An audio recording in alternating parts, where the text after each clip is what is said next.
السلام عليكم ورحمة الله. الحمد لله نحمده ونستعينه ونستغفره ونؤمن به ونتوكل عليه ونعوذ بالله من شرور أنفسنا ومن سيئات أعمالنا من يهده الله فلا مضل له ومن يضلله فلا هادي له ونشهد أن لا إله إلا الله وحده لا شريك له نشهد أن سيدنا نبينا حبيبنا شفيعنا مولانا محمد صلى الله عليه وسلم. أما بعد فأعوذ بالله من الشيطان الرجيم. بسم الله الرحمن الرحيم. إن الله ملائكته يصلون على النبي يا أيها الذين آمنوا صلوا عليه وسلموا تسليما. اللهم صل على سيدنا نبينا حبيبنا شفيعنا مولانا محمد صلى الله عليه وسلم. اللهم صل على سيدنا نبينا حبيبنا شفيعنا مولانا محمد صلى الله عليه وسلم. اللهم صل على سيدنا نبينا حبيبنا شفيعنا مولانا محمد صلى الله عليه وسلم. اللهم صل على سيدنا نبينا حبيبنا شفيعنا مولانا محمد صلى الله عليه وسلم.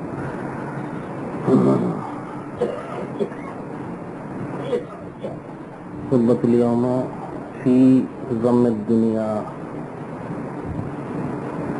আজকের খুতবা দুনিয়ার জম অর্থাৎ বুরাই,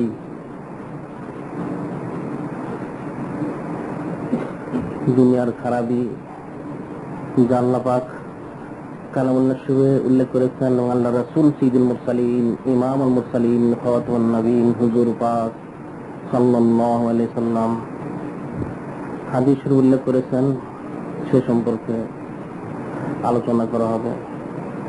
মূলত প্রত্যেক মানুষের অন্তর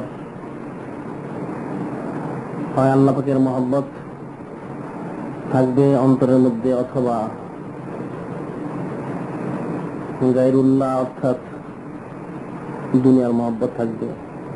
যে কোনো একটা মহব্বতের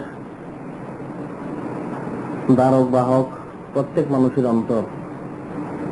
একটা মহব্বত থেকে অবশ্যই খালি থাকা কারোর পক্ষে সম্ভব নয়। যে ব্যক্তি আল্লাহ পাকের মহব্বত তার অন্তরের মধ্যে মজবুত করে নিবে, তার অন্তর থেকে অবশ্যই দুনিয়ার মহব্বত দূর হয়ে যাবে। আর যার অন্তরে দুনিয়ার মহব্বত স্থান নিবে, তার অন্তরের মধ্যে আল্লাহ পাকের মহব্বত আসা দুরূহ এবং কঠিন ব্যাপার। যেহেতু আল্লাহ পাক সমস্ত মানুষকে সৃষ্টি করেছেন জিন ইনসানকে তার আমল সম্পর্কে ফয়সালা করার জন্য, যেটা আল্লাহ পাক কোরআনে উল্লেখ করেছেন, খালাকাল মাউতা ওয়াল হায়াতা লিয়াবলুয়াকুম আইয়ুকুম আহসানু আমালা। খালাকাল মাউতা ওয়াল হায়াতা লিয়াবলুয়াকুম আইয়ুকুম আহসানু আমালা। আল্লাহ পাক বলেন যে মৃত্যু এবং হায়াতকে সৃষ্টি করেছি পরীক্ষা করার জন্য, লিয়াবলুয়াকুম আইয়ুকুম আহসানু আমালা। যে মৃত্যু এবং হায়াতকে সৃষ্টি করেছি পরীক্ষা করার জন্য কার আমল উত্তম এবং কার আমল তার ব্যতিক্রম রয়েছে সেটা ফয়সালা করার জন্য, অর্থাৎ কে আল্লাহ পাকের কাছে পছন্দনীয় হবে, কে হবে না, কে পছন্দনীয় কাজ করবে, কে করবে না, সেটা ফয়সালা করার জন্য আল্লাহ পাক মানুষের হায়াত এবং মৌতকে সৃষ্টি করেছেন এবং সে অনুযায়ী প্রত্যেকের ফয়সালা হবে। যার পরিপ্রেক্ষিতে আল্লাহ রাসূল সাইয়্যিদুল মুরসালিন ইমামুল মুরসালিন খাতামুন নবীন হুজুর পাক সাল্লাল্লাহু আলাইহি সাল্লাম বলেছেন,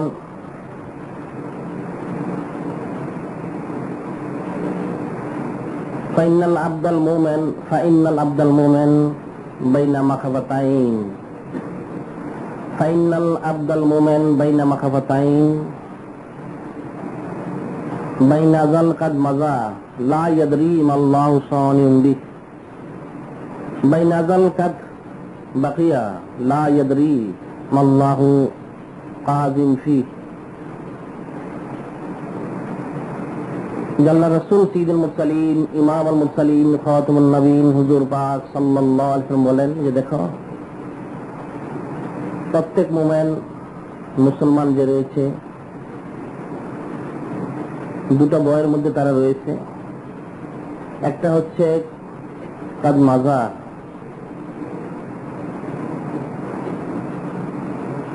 লা ইয়াদরি মাল্লাহু সানিউন বিহ,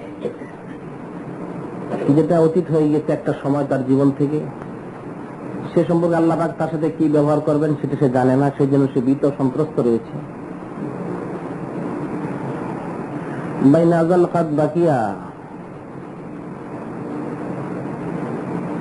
লা ইয়াদরি মাল্লাহু কাযিম ফিহ, আর আরেকটা সময় তার সামনে যেটা রয়েছে, তার জিন্দেগির সামনে যা রয়েছে সে সম্পর্কে আল্লাহ পাক কি ফয়সালা করবেন, কি বিচার করবেন, তাকে কি দান করবেন সে সম্পর্কে তার জানা নেই, সেজন্য সে ভীত সন্ত্রস্ত রয়েছে।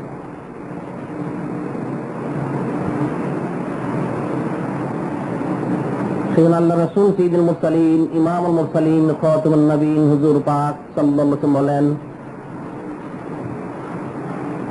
ফালিয়াতাযাওয়াদিল আবদ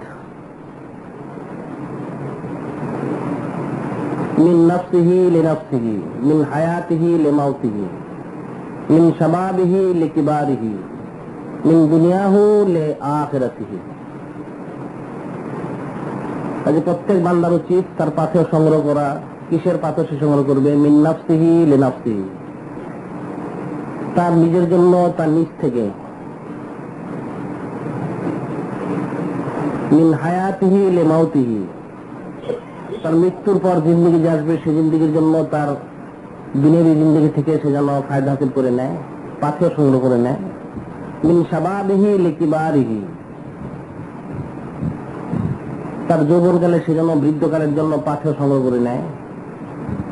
মিন দুনিয়াহু লিআখিরাতিহি, এবং জমিন থেকে অর্থাৎ দুনিয়াবী জিন্দেগি থেকে সে যেন তার পরকালের জন্য, আখিরাতের জন্য কিছু পাথর সংগ্রহ করে নেয় যেটা তার কাজে আসবে। দুনিয়াবী জিন্দেগিতে সে যেন কিছু পাথর সংগ্রহ করে নেয় যেটা তার পরকালে কাজে আসবে।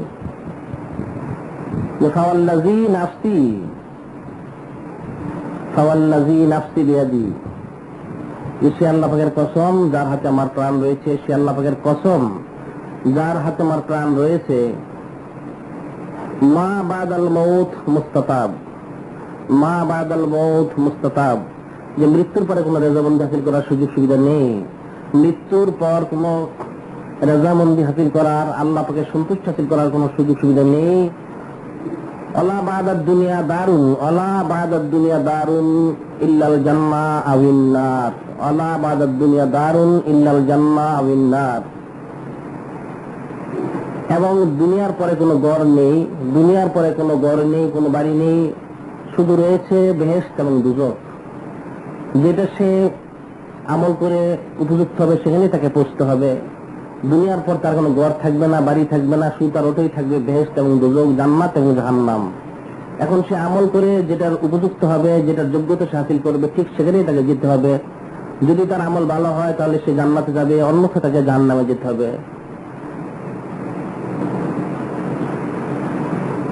কাজে প্রত্যেক ব্যক্তিকে তার হায়াত থেকে তার মৃত্যুর জন্য পাথর সংগ্রহ করতে হবে। যেহেতু দুনিয়াবী জিন্দেগি ক্ষণস্থায়ী, এই ক্ষণস্থায়ী জিন্দেগি থেকে তাকে পাথর সংগ্রহ করে নিতে হবে। এই জন্য আল্লাহ পাক বলে দিয়েছেন, বাল তুসিরুনাল হায়াতাদ দুনিয়া ওয়াল আখিরাতু খায়রু ওয়া আবকা, বাল তুসিরুনাল হায়াতাদ দুনিয়া ওয়াল আখিরাতু খায়রু ওয়া আবকা। আল্লাহ পাক বলেছেন, কোন সময় বলেন আল্লাহ পাক, বাল তুসিরুনাল হায়াতাদ দুনিয়া, বরং তোমরা দুনিয়াবী জিন্দেগিকে প্রাধান্য দিয়ে থাকো। আল্লাহ পাক বলতেছেন তোমরা দুনিয়াবী জিন্দেগিকে প্রাধান্য দিয়ে থাকো, অথচ ওয়াল আখিরাতু খায়রু ওয়া আবকা, পরকাল হচ্ছে উত্তম এবং স্থায়ী, পরকাল হচ্ছে উত্তম এবং স্থায়ী। অথচ মানুষ যে ইনসান প্রাধান্য দিয়ে থাকে দুনিয়াকে, যেহেতু সেইটা নগদ পেয়ে থাকে সেজন্য। হাকিগত পরকাল হচ্ছে উত্তম এবং স্থায়ী। এ প্রসঙ্গে মেসাল দেওয়া হয়েছে যে একটা স্বর্ণের কলসি যার মধ্যে মণি মুক্তা হীরা জহরত রয়েছে, যেটা ভেঙে গেল লাভ রয়েছে, যেটা না ভাঙলেও লাভ রয়েছে। আর মাটির কলসি যার মধ্যে রয়েছে মলমূত্র, যেটা মুখ বন্ধ অবস্থায় তার ক্ষতির কারণ এবং মুখ ভেঙে গেলে আরো বেশি ক্ষতির কারণ। ঠিক পরকাল সেটা হচ্ছে সেই স্বর্ণের কলসির মতো যার মধ্যে মণিমুক্ত হীরা জহরত রয়েছে, যেটা মুখ বন্ধ অবস্থায় তার কদর রয়েছে, মর্যাদা রয়েছে, সম্মান রয়েছে, মূল্য রয়েছে। আর মুখ খুলে গেলে আরো তার বেশি ফজিলত সে হাসিল করতে পারবে। আর দুনিয়ার মেশাল হচ্ছে সেই মাটির কলসি যার মধ্যে রয়েছে মলমূত্র, যেটা মুখ বন্ধ অবস্থায় তার মধ্যে দুর্গন্ধ রয়েছে এবং সেটা ভেঙে গেলে আরো বেশি দুর্গন্ধজনক এবং তার সমস্ত কিছু নষ্ট হয়ে যাবে, যেটা তার ক্ষতির কারণ, অপছন্দের কারণ। কাজী আল্লাহ পাক বলতেছেন, তোমরা দুনিয়াকে প্রাধান্য দিচ্ছ, হাকিকত পরকাল হচ্ছে স্থায়ী এবং উত্তম। যে আল্লাহ পাকের কাছে দুনিয়ার কোনো মূল্যই নেই, কোনো কদরই নেই। সে প্রসঙ্গে আল্লাহ রাসূল সাইয়্যিদুল মুরসালিন, ইমামুল মুরসালিন, খাতামুন নবীন হুজুর পাক সাল্লাল্লাহু আলাইহি ওয়াসাল্লাম বলেন, লাউ কানাতিদ দুনিয়া তাদিলু ইনদাল্লাহি জামাহা বাউদাতিন মা সাকা কাফিরাম মিনহা শারবা। আল্লাহ রাসূল সাইয়্যিদুল মুরসালিন, ইমামুল মুরসালিন, খাতামুন নবীন হুজুর পাক সাল্লাল্লাহু আলাইহি ওয়াসাল্লাম বলেন, লাউ কানাতিদ দুনিয়া তাদিলু ইনদাল্লাহি জামাহা বাউদাতিন। আল্লাহ রাসূল বলতেছেন যে দেখো, আল্লাহ পাকের কাছে যদি দুনিয়ার কদর, দুনিয়ার মূল্য অতটুকু হতো, সেই পরিমাণ হতো কি পরিমাণ? জামাহা বাউদাতিন, অর্থাৎ একটা মশার পাখার সমান যদি আল্লাহ পাকের কাছে দুনিয়ার কদর হতো, একটা মশার পাখার সমান যদি আল্লাহ পাকের কাছে দুনিয়ার কদর হতো, তাহলে কি করতেন আল্লাহ পাক? মা সাকা কাফিরাম মিনহা শারবা, যে কোনো কাফেরকে আল্লাহ পাক জমিন থেকে পৃথিবীর মধ্যে এক ডোক পানিও পান করাতেন না। যদি আল্লাহ পাকের কাছে দুনিয়ার মূল্য মাত্র একটা মশার পাখার সমান হতো, তাহলেই আল্লাহ পাক কোনো কাফেরকে জমিন থেকে এক ডোক পানিও পান করাতেন না। এখন ফিকিরের বিষয় যে তাহলে বোঝা যাচ্ছে আল্লাহ পাকের কাছে জমিনে কোনো কদরই নেই, দুনিয়াবি হায়াত জিন্দেগির কোনো দাম নেই, কোনো মূল্য নেই, অর্থাৎ দুনিয়ার কোনো কদর নেই। যদি হাকিকত কোনো কদরই থাকতো, তাহলে আল্লাহ পাক অবশ্যই কাফের মুশরিকদেরকে এক ডোক পানিও দিতেন না। কিন্তু দেখা যাচ্ছে হাজার হাজার লক্ষ লক্ষ কোটি কোটি মশা মরে পড়ে যায়, মানুষ মেরে ফেলে, তার কোনো কদরই নেই। আর আল্লাহ পাক সেখানে বললেন, যদি একটা মশার পাখার সমান মূল্য হতো, মশার পাখার সমান, তাহলে আল্লাহ পাক কিন্তু কোন কাফেরকে দুনিয়াবি সুযোগ সুবিধা দূরের কথা এক ডোক পানিও দান করতেন না। তাহলে এটা ফিকির এবং চিন্তার বিষয়, যেটা আল্লাহ তো বলেছেন, ফিকরু সাআতিন খায়রুম মিন ইবাদাতি 60 সানা। যে আল্লাহ রাসূল বলেছেন, কিছুক্ষণ সময় ফিকির করা 60 বছর নফল ইবাদত থেকে উত্তম। এখন এটা ফিকিরের বিষয় রয়েছে যে আল্লাহ পাকের কাছে দুনিয়ার মূল্য কতটুকু। কাজে সেই অনুযায়ী প্রত্যেক মুসলমান নর এবং নারী তাদের আমল, তাদের আখলাক, তাদের সিরত সমস্ত কিছু তৈরি করে নেওয়া উচিত। এই প্রসঙ্গে আল্লাহ পাক কোন সময় অন্য কায়তে বলেছেন, ওয়ালামু আন্নামাল হায়াতুদ দুনিয়া,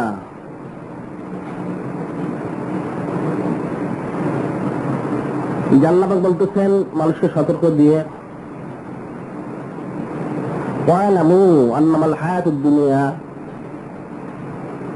লাইবু ওয়া লাহু ওয়া যিনাতু ওয়া তাফাকুরুম বাইনাকুম ওয়া তাকাসুরু ফিল আমওয়ালি ওয়াল আওলাদ। আল্লাহ পাক বলছেন, ওয়ালামু, তোমরা জেনে রাখো, তোমরা জেনে সতর্ক হও, আন্নামাল হায়াতুদ দুনিয়া,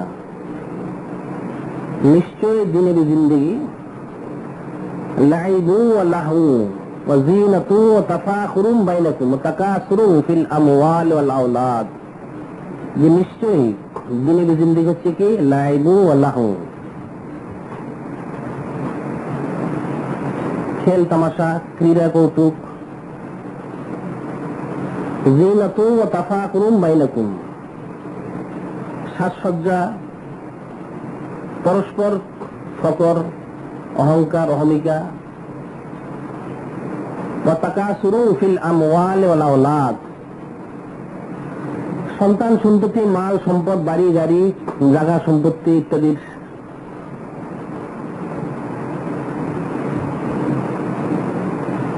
বেশি হওয়ার কারণে পরস্পর ফখর করা, অহংকার করা, আমিত্ব প্রকাশ করা।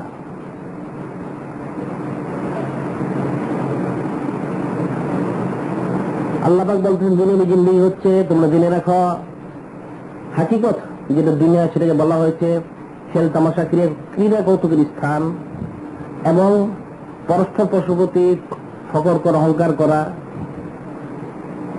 সৌন্দর্য প্রদর্শন করা, মাল সম্পদ, ছেলে স্ত্রী পুত্র সন্তান সন্ততি, ধন সম্পদ, টাকা পয়সা, বাড়ি গাড়ি যা রয়েছে সেটা নিয়ে ফখর করার জায়গা। যেটা আল্লাহ পাক মুসলমান মায়েতে বলেছেন এই প্রসঙ্গে বলে থাকি কথা, মুসলমান এটা নিয়ে ফখর করতে পারে না। ইন্নাল্লাযীনা কাফারু লান তুগনি আনহুমুল আমওয়াল ওয়ালা আওলাদ, নিশ্চয়ই যারা কাফের, লান তুগনিয়া, তাদের কোনো ফায়দা দিবে না, তাদেরকে কোনো ফায়দা দিবে না, মা আওলাদ এবং মাল, তাদের যতই মাল থাকুক, সম্পদ থাকুক, সেটা তাদের কোনো ফায়দা আসবে না। যেমন ফায়দা আসেনি আবু লাহাব, মা আগনা আনহু মালুহু ওয়া মা কাসাব। আল্লাহ বলে দিয়েছেন যে আবু লাহাবের যে সম্পদ ছিল, সন্তান ছিল অনেক, সে খবর করতে কিন্তু কোনো কাজে আসেনি। সে গণনা করেছে অনেক টাকা পয়সা, অনেক সম্পদ, জায়গা সম্পত্তি, আলা ওলাদ, কিন্তু কোনো কাজে আসেনি। ঠিক তদ্রুপ দুনিয়াবী জিন্দেগির যা রয়েছে এটা কোনো কাজে আসবে না। এরপর আল্লাহ বলতেছেন যে দেখো, এটার মিসাল হচ্ছে কামাসালে গয়সিন আজাবাল কুফফার, কামাসালে গয়সিন আজাবাল কুফফার নাবাতুহু সুম্মা ইয়াহিজু ফাতারাহু মুসফাররান সুম্মা ইয়াকুনু হুতামা। আল্লাহ বলে দিচ্ছেন যে দেখো, দুনিয়াবী জিন্দেগিতে কেউ ফায়দা হাসিল করতে পারেনি, বাড়িঘর, টাকা পয়সা, ধন সম্পদ দিয়ে আবু জেহেল, আবু লাহাব, সাদ্দাত, ফিরআউন, নমরুদ অনেক কিছু করেছে, ফায়দা হাসিল করতে পারেনি। দুনিয়াতে শেষ ধ্বংস হয়ে গেছে তারা। কামাসালে গয়সিন আজাবাল কুফফারা নাবাতুহু সুম্মা ইয়াহিজু ফাতারাহু মুসফাররান সুম্মা ইয়াকুনু হুতামা। এই মিসাল হচ্ছে, দুনিয়ার মিসাল হচ্ছে একটা, যেমন বৃষ্টি হয়, বৃষ্টি হলে জমিনে ফসল হয়, ফসল, দুব্বা ঘাস, তরুলতা খুব তরুতাজা হয়ে যায়। যারা কৃষক তাদের মনটা খুব খুশিতে ভরে যায়। আজাবাল কুফফার নাবাতুহু, তারা খুব খুশি হয়, ইতমিনান হয় যে খুব জমিনে ধান সুন্দর হয়েছে, ফসল সুন্দর হয়েছে, ফল সুন্দর হয়েছে, ইত্যাদি ইত্যাদি সুন্দর হয়েছে। সুম্মা ইয়াহিজু ফাতারা মুসফাররা, দেখা যাচ্ছে পর্যায়ক্রমে সেটা আস্তে আস্তে সেটা পিট বর্ণ অর্থাৎ হলুদ হয়ে যাচ্ছে, ফ্যাকাশে হয়ে যাচ্ছে, ফ্যাকাশে হয়ে যাচ্ছে। সেই তার তরুলতা, গাছপালা, শস্য, জমিন, ফসল, ফল যা রয়েছে। সুম্মা ইয়াকুনু হুতামা, এবং শেষ পর্যন্ত সেটা খড়কুটায় পরিণত হয়ে যাচ্ছে। তরুতাজা হচ্ছে বৃষ্টির কারণে, পর্যায়ক্রমে রৌদ্রের কারণে সেটা সেই ফ্যাকাশে হয়ে যাচ্ছে, হলুদ বর্ণ হয়ে যাচ্ছে, পিট বর্ণের হয়ে যাচ্ছে, আস্তে আস্তে সেটা খড়কুটে পরিণত হয়ে যাচ্ছে, যাতে কোনো ফায়দাই হাসিল করতে পারতেছে না।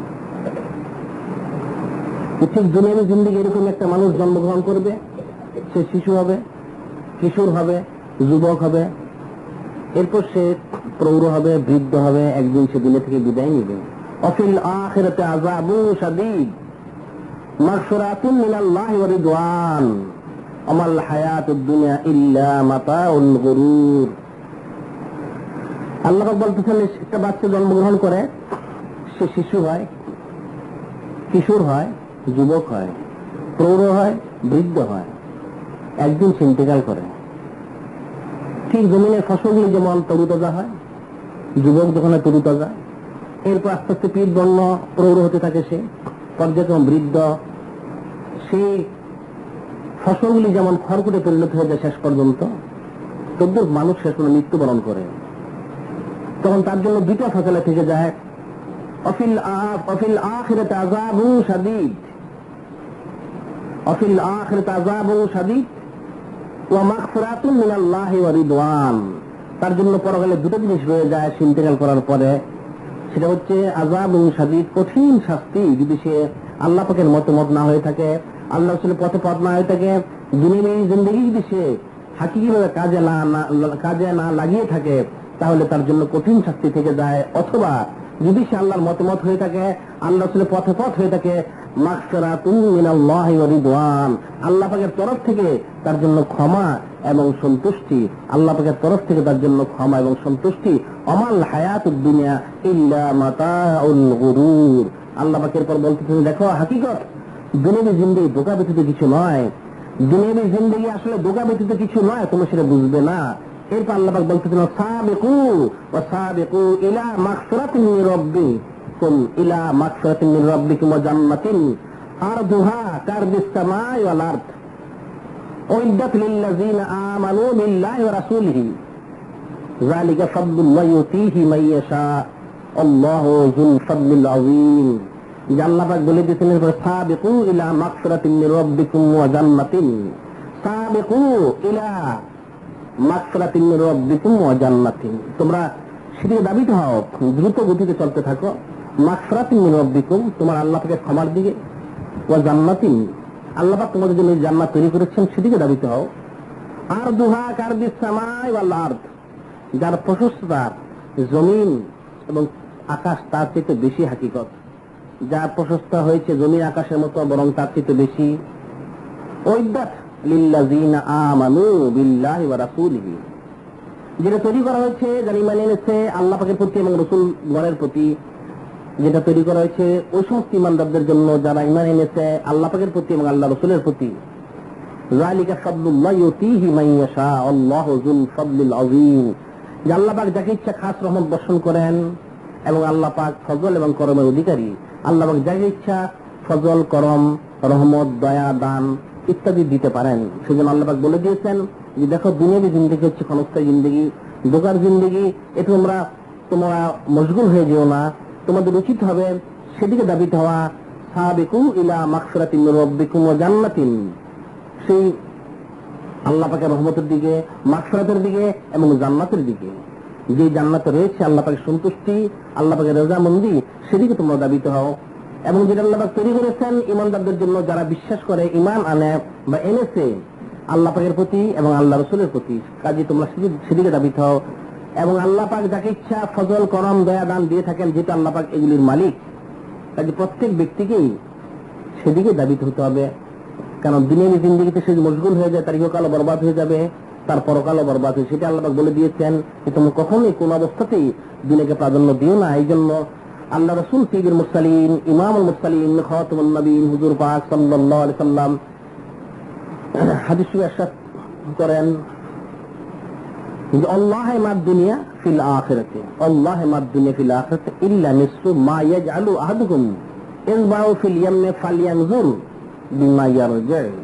যে আল্লাহ রাসূল সাইয়্যিদুল মুরসালিন, ইমামুল মুরসালিন, খাতামুন নবীন হুজুর পাক সাল্লাল্লাহু আলাইহি ওয়াসাল্লাম যে আল্লাহে মাদ দুনিয়া ফিল আখিরা, আল্লাহর কসম, আল্লাহর হাবিব বলতেছেন যে দেখো আল্লাহর কসম, আল্লাহে মাদ দুনিয়া ফিল আখিরা, যে আল্লাহ পাকের কসম,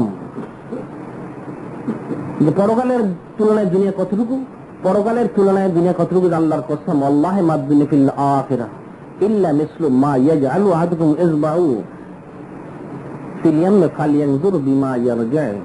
যে আল্লাহর কসম, দুনিয়া পরকালের তুলনায় এতটুকু যে কোনো ব্যক্তি যদি তার আঙ্গুলটা সমুদ্রের মধ্যে ডুবিয়ে দেয়, কোন ব্যক্তি যদি তার আঙ্গুলটাকে, কোন একটা আঙ্গুলকে সমুদ্রের মধ্যে ডুবিয়ে দেয়, তার আঙ্গুলের মধ্যে সমুদ্রের থেকে যতটুকু পানি উঠবে, সেই সমুদ্রের তুলনায় তার আঙ্গুলের মধ্যে যতটুকু পানি, ঠিক দুনিয়া এবং পরকালের মধ্যে ততটুকু সম্পর্ক, ঠিক ততটুকুই সম্পর্ক, অর্থাৎ পার্থক্য এতটুকুই।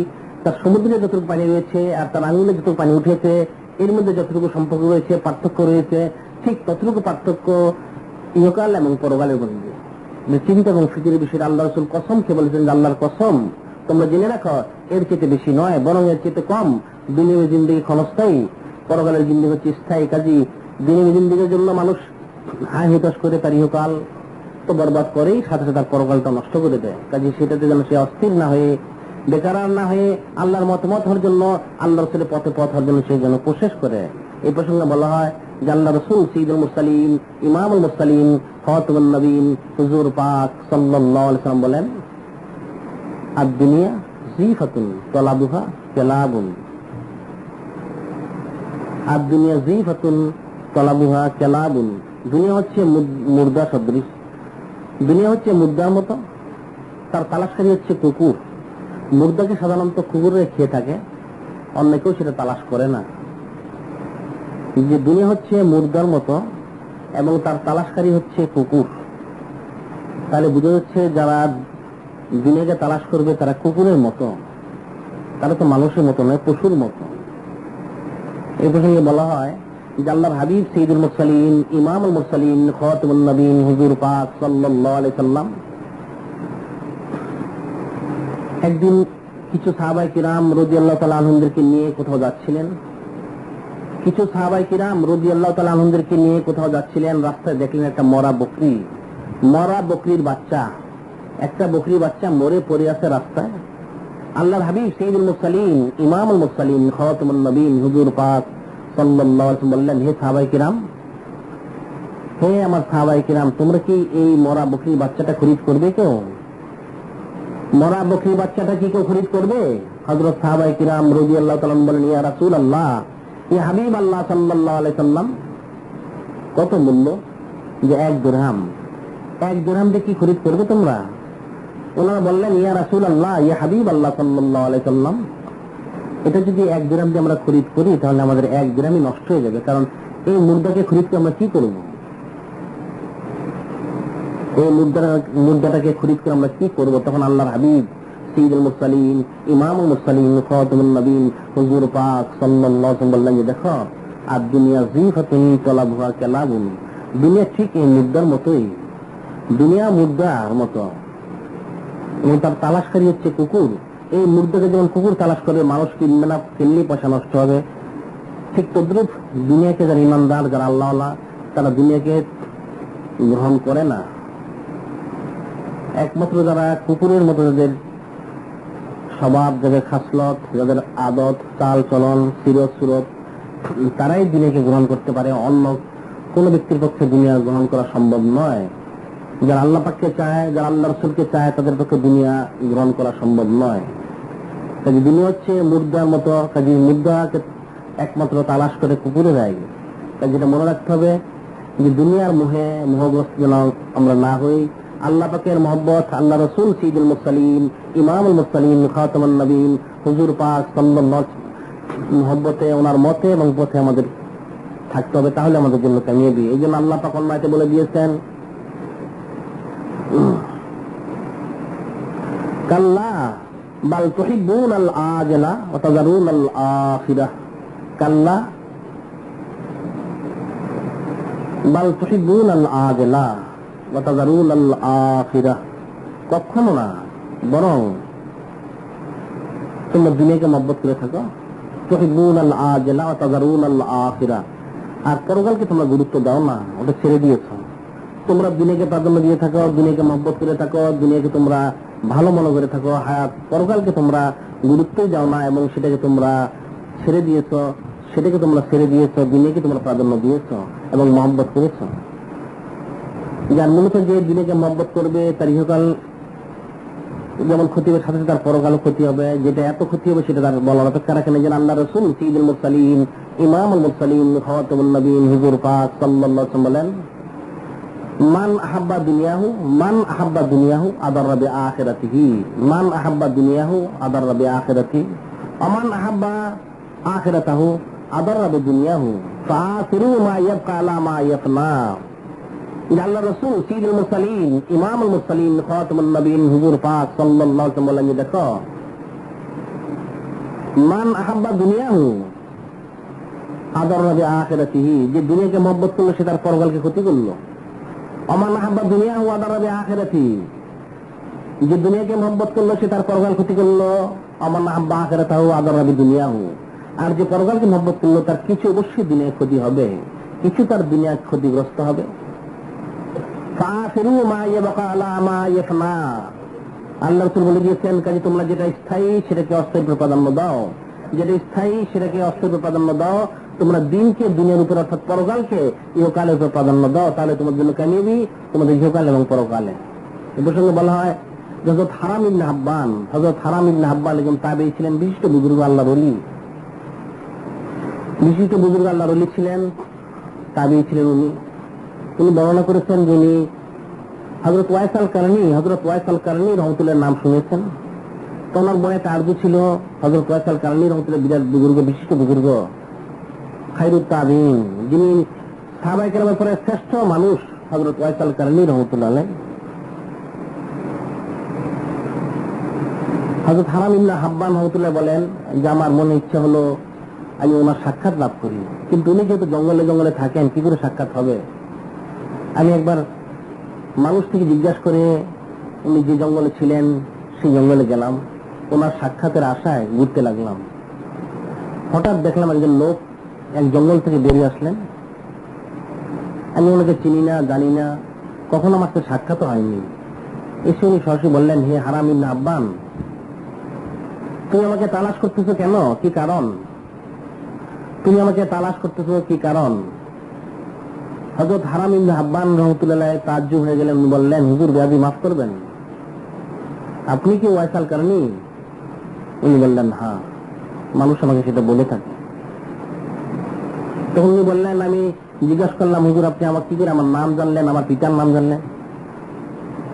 হযরত ওয়াইস আল কারনী রহমতুল্লাহ বললেন যে দেখো, যে আল্লাহ পাক সৃষ্টি করেছেন সে আল্লাহ পাক আমাকে জানিয়ে দিয়েছেন তোমার নাম, তোমার পিতার নাম, তুমি আমাকে কেন তালাশ করতেছ? উনি বললেন, আমি তালাশ করতেছি আপনার সোবত ইখতিয়ার করার জন্য, আপনার সাথে আমি কিছুদিন থাকতে চাই, আপনি যদি আমাকে পারমিশন দেন, ইজাজত দেন, তাহলে আপনার সোবত আমি কিছুদিন থাকতে চাই। হযরত ওয়াইস আল কারনী রহমতুল্লাহ বললেন, দেখো আমার সাথে তুমি কি করে থাকবে, আমার তো থাকার কোনো স্থায়ী জায়গা নেই, আমি যুগে যারে জঙ্গলে পাহাড়ে পর্বতে নানানখানে আমার সময় আমি কাটিয়ে থাকি, দিন নেই রাত্র নেই, এক এক সময় এক এক জায়গায় থাকি, তুমি কি করে আমার সাথে থাকবে? তিনি বললেন, হুজুর আপনি যেখানে থাকেন, যে অবস্থা থাকেন, আমি আপনার সাথে থাকতে চাই। যখন হযরত ওয়াইস আল কারনী রহমতুল্লাহ দেখলেন যে হযরত হারাম ইবনে হাব্বান রহমতুল্লাহ কোনো মতো ওনাকে ছাড়বেন না, অর্থাৎ ওনার সাথে উনি থাকবেনই, উনি তখন শেষ পর্যন্ত বললেন, যে হারাম ইবনে হাব্বান, তুমি তো আমার সাথে থাকতে চাও, কিন্তু আমার ইন্তেকাল হলে তুমি কার সাথে থাকবে? আমার যদি ইন্তেকাল হয়ে যায় তাহলে তুমি কার সাথে থাকবে, কার সোবত ইখতিয়ার করবে? উনি বললেন, হুজুর আমি তাহলে আল্লাহ পাকের সোবত ইখতিয়ার করবো, আল্লাহ পাকের সোবত ইখতিয়ার করবো, আল্লাহ পাকের সাথে থাকবো। তখন হযরত ওয়াইস আল কারনী রহমতুল্লাহ বললেন যে তাই হয়ে থাকে, তাহলে এখন থেকে তুমি আল্লাহ পাকের সোবত ইখতিয়ার করো, এখন থেকে তুমি আল্লাহ পাকের সোবত ইখতিয়ার করো, আমার সাথে কেন থাকবে? তুমি আল্লাহ পাকের সাথে থাকো, কারণ দুনিয়ার মহব্বত থেকে মানুষের দূরে থাকা উচিত, দুনিয়ার মহব্বত ছেড়ে দিয়ে আল্লাহ পাকের মহব্বতে গরক থাকা উচিত প্রত্যেক মানুষের জন্যই দায়িত্ব এবং কর্তব্য। কাজী তুমি প্রথম থেকেই আল্লাহ পাকের সোবতে থাকো, দুনিয়ার মহব্বত থেকে দূরে থাকো, তাহলে তোমার ইহকাল কামিয়াব হবে, পরকাল এবং কামিয়াব হবে। এসব বলে হযরত হারাম ইবনে হাব্বান রহমতুল্লাহ বলেন, কথা যখন শেষ হয়ে গেল, হযরত ওয়াইস আল কারনী রহমতুল্লাহ জঙ্গলের দিকে রওনা হলেন, কিছুদের জন্য অদৃশ্য হয়ে গেলেন, গায়েব হয়ে গেলেন। এরপর আমি ওনাকে আর খুঁজে পেলাম না, কিন্তু উনি আমাকে নসিহত করে গেলেন যে হে হারাম ইবনে হাব্বান, তুমি জেনে রেখো, দুনিয়ার মহব্বত তলব করে আল্লাহ পাকের মহব্বতের গরক থেকে এবং আল্লাহ পাকের সোবতে সবসময় থাকার জন্য কোশিশ করো, তাহলে তোমার ইহকাল এবং পরকাল ফায়দা হবে, অন্যথা তোমার ইহকাল ধ্বংস হয়ে যাবে, পরকাল ধ্বংস হয়ে যাবে। কাজে প্রত্যেক বান্দারই উচিত, প্রত্যেক জিন ইনসান মানুষের উচিত সেটা যে সে সব অবস্থায় যেন আল্লাহ পাকের মহব্বত সে গরক থাকে, গায়রুল্লাহর মহব্বত থেকে সে যেন দূরে থাকে, তাহলে তার জন্য কামিয়াবি, অন্যথা তার জন্য কোনো কামিয়াবি নেই। যে যতটুকুই করুক আমল, আখলাক, তার সিরত সুরত গঠন করুক না কেন, তার মূল বিষয় হচ্ছে আল্লাহ পাকের মহব্বতে গরক থাকা। যতটুকু সে আল্লাহ পাকের মহব্বতে গরক থেকে করলো সেটি তার জন্য কামিয়াবি, অন্যথায় কোনো কামিয়াবি তার জন্য নেই। এই যে প্রত্যেক মুসলমানেরই সে উচিত সে যেন আল্লাহ পাকের মহব্বতে গরক থাকে সব অবস্থায়, কারণ দুনিয়ার মহব্বত, দুনিয়ার শান শওকত চাকচিক্য অবশ্যই মানুষকে ধোঁকা দিবে। সেই ধোঁকাকে অতিক্রম করে, সেই ধোঁকাকে ডিঙ্গিয়ে আল্লাহ পাকের মহব্বত, আল্লাহ রাসূলের মহব্বতে থাকতে হবে।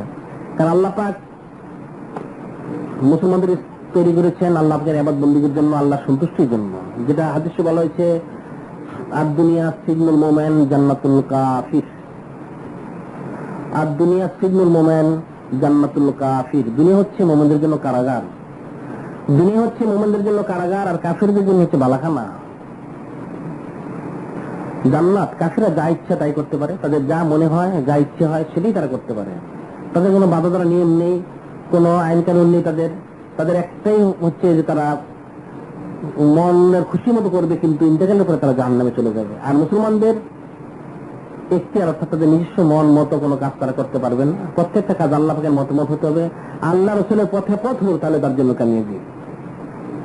সে যেমন কারাগারে যে বন্দী থাকে, সে যেমন সেই কারাগারের যে দায়িত্ব রয়েছে সেই ব্যক্তির কথা মোতাবেক তাকে চলতে হয়, ঠিক সেরকম মুসলমান দুনিয়ার মধ্যে থাকবে আল্লাহ পাকের মতামতে, আল্লাহ রসুলের পথে পথে, তার ব্যতিক্রম চলার কোনো ক্ষমতা তার নেই। যদি কেউ চলে তাহলে তার জন্য পরকালে কঠিন শাস্তি এবং আযাব গজব রয়েছে। আর যে আল্লাহর মতামত চলবে, আল্লাহ রসুলের পথে পথ চলবে, তার জন্য কামিয়াবি। এই প্রসঙ্গে বলা হয় যে কিছু লোক বলতে পারে যে মুসলমানদের এবং কাফেরদের মধ্যে যে পার্থক্য রয়েছে,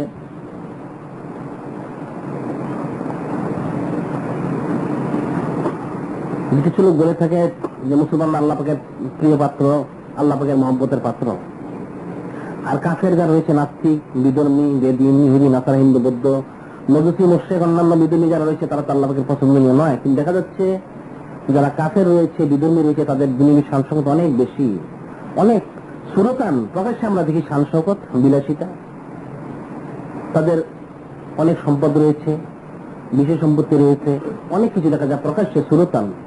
হাকিকত আল্লাহ পাক বেহতর জানেন। এখন তাদেরকে এটা কেন দেওয়া হলো? আর মুসলমান এত কষ্টে, এত কঠিন অবস্থার মধ্যে তারা তাদের সময় অতিবাহিত করতেছে, সেটা কি কারণ রয়েছে এর মধ্যে? মূলত সে কারণের জবাব আল্লাহ পাক দিয়েছেন কোরআন শরীফের মধ্যেই, যে কাফেরদেরকে কেন এত সম্পদ দেওয়া হলো আর মুসলমানদেরকে কেন সম্পদ দেওয়া হলো না অতিরিক্ত, তার কি কারণ রয়েছে সেটা আল্লাহ পাক কোরআন শরীফে বলে দিয়েছেন। যে আল্লাহ পাক বলেন কোরআন শরীফে, ওয়ালাউলা আয়াকুনা الناس উম্মাতাও ওয়াহিদা, ওয়ালাউলা আয়াকুনা الناس উম্মাতাও ওয়াহিদা লাজআলনা লিমান ইয়াকফুরু বির-রাহমান লিবুয়ুতিন সুকুফাম মিন ফিদ্দাতিন ওয়া মা'রিজ আলাইহা ইয়াযহারুন, ওয়া লিবুয়ুতিন সুকুফাম মিন ফিদ্দাতিন ওয়া মা'রিজ আলাইহা ইয়াযহারুন, ওয়া লিবুয়ুতিন আবওয়াব ওয়া লিবুয়ুতিন। আল্লাহ পাক বলতেছেন কোন সময়ের মধ্যে যে কাফেরদের কেন এত সচ্ছলতা দেওয়া হলো, বরং আরো বেশি সচ্ছলতা দেওয়া হতো কাফেরদেরকে। ওয়ালাউলা ইয়াকুনা الناس উম্মাতাও ওয়াহিদা, সমস্ত মানুষ, আল্লাহ পাক বলতেন সমস্ত মানুষ কাফের হয়ে যাওয়ার যে ভয় না থাকতো, সমস্ত মানুষ যদি কাফের হয়ে যাওয়ার ভয় আশঙ্কা না থাকতো, যে সকলেই আল্লাহ পাককে ছেড়ে দিয়ে কাফের হয়ে যাবে, এই আশঙ্কা যদি আল্লাহ পাক বলে, এই আশঙ্কা যদি না থাকতো, তাহলে আমি কি করতাম? ওয়ালাউলা ইয়াকুনা الناس উম্মাতাও ওয়াহিদা লাজআলনা, আমি করে দিতাম, নিশ্চয় আমি করে দিতাম, লিমান ইয়াকফুরু বির-রাহমান, লিমান ইয়াকফুরু বির-রাহমান, যারা আল্লাহ পাককে অস্বীকার করে আমি তাদেরকে দিয়ে দিতাম, কি দিতাম? যদি এই কাফেরদের শান শৌকত বিলাসিতা দেখে সমস্ত মুসলমানরা, ইমানদাররা কাফের হয়ে যাওয়ার সম্ভাবনা না থাকতো, তাহলে আমি কাফেরদেরকে অবশ্যই দিয়ে দিতাম, কি দিতাম? লাজআলনা লিমান ইয়াকফুরু বির-রাহমান লিবুয়ুতিন সুকুফাম মিন ফিদ্দাতিন ওয়া মা'রিজ আলাইহা ইয়াযহারুন। নিশ্চয়ই যারা কাফের রয়েছে তাদের ঘরের ছাদগুলি সুকুফাম মিন ফিদ্দাতিন ওয়া মা'রিজা, তাদের সিঁড়িগুলি, ঘরের ছাদ এবং সিঁড়িগুলি ইয়াযহারুন, যাতে তারা চলে থাকে। এবং কোন কোন মুফাসসিরে গ্রাম দেখেন সেটা আমি স্বর্ণ দিয়ে করে, রৌপ্য এবং স্বর্ণ দিয়ে সেটা আমি তৈরি করে দিতাম। লিবুয়ুতিন সুকুফাম মিন ফিদ্দাতিন ওয়া মা'রিজ আলাইহা ইয়াযহারুন, তাদের ঘরের ছাদগুলি এবং সিঁড়িগুলি যাতে তারা চড়ে থাকে সেটা আমি স্বর্ণ এবং রৌপ্য দিয়ে তৈরি করে দিতাম। যদি সমস্ত মুসলমান কাফের হয়ে যাওয়ার ভয় না থাকতো, লিবুয়ুতিন সুকুফাম মিন ফিদ্দাতিন ওয়া মা'রিজ আলাইহা ইয়াযহারুন ওয়া লিবুয়ুতিন আবওয়াবান ওয়া সুরুরা আলা ইয়াত্তাকিউন ওয়া যুখরুফা, ওয়া লিবুয়ুতিন আবওয়াবান ওয়া সুরুরা আলা ইয়াত্তাকিউন আলাইহা ইয়াত্তাকিউন, এবং ওই তাদের খাট পালং, ঘরের দরজা জানালা,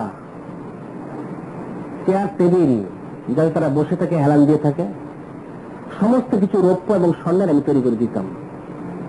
কুল্লু যালিকা লাম্মা মাতাউল হায়াতিদ দুনিয়া, যে আল্লাহ পাক বলেন সমস্ত মুসলমান যদি কাফের হয়ে যাওয়ার ভয় না থাকতো, আমি কাফেরদের ঘর বাড়ি, ছাদ, বিল্ডিং, দরজা জানালা, চেয়ার টেবিল, খাট পালং, সিঁড়ি যা কিছু রয়েছে সমস্ত কিছু স্বর্ণ এবং রৌপ্য দিয়ে নির্মাণ করে দিতাম। এত পয়সা তাদেরকে আমি দিতাম যেন তারা পয়সার কারণে, দ্বন্দ্বলুতের কারণে তারা তাদের বাড়ি ঘরগুলি স্বর্ণ রৌপ্য দিয়ে তৈরি করত।